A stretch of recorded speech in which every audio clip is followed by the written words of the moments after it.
কবি স্বপন সরকারের কবিতা অসামান্য কাব্যকথা।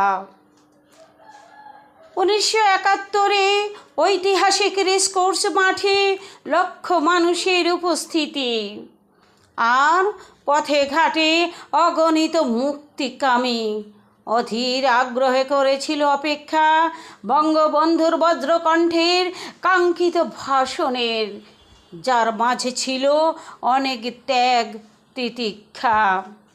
অবশেষে প্রতীক্ষার অবসান হয়ে প্রিয় নেতা সভা মঞ্চে এসে পুরো জাতিকে শোনালেন সেই অসামান্য কাব্যকথা। এবারের সংগ্রাম আমাদের মুক্তির সংগ্রাম, এবারের সংগ্রাম স্বাধীনতার সংগ্রাম। যে কথার মূল মন্ত্র ছিল ছিনিয়ে আনতে হবে দেশের স্বাধীনতা। মুক্তিকামী জনতা জেগে ওঠে, স্লোগান তুলল একই সুরে, জয় বাংলা। নেতার আহ্বানে ছিনিয়ে আনবে বলে লাল সবুজের পতাকা সমুন্নত রাখতে প্রিয় স্বদেশ ভূমি বাংলা।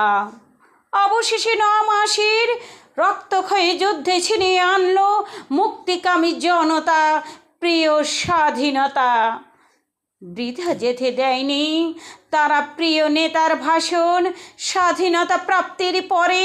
তাই তো ইউনেস্কো দিল যথাযথ মর্যাদায় কালজয়ী সেই ভাষণকে শ্রেষ্ঠতম আসন। ধন্যবাদ।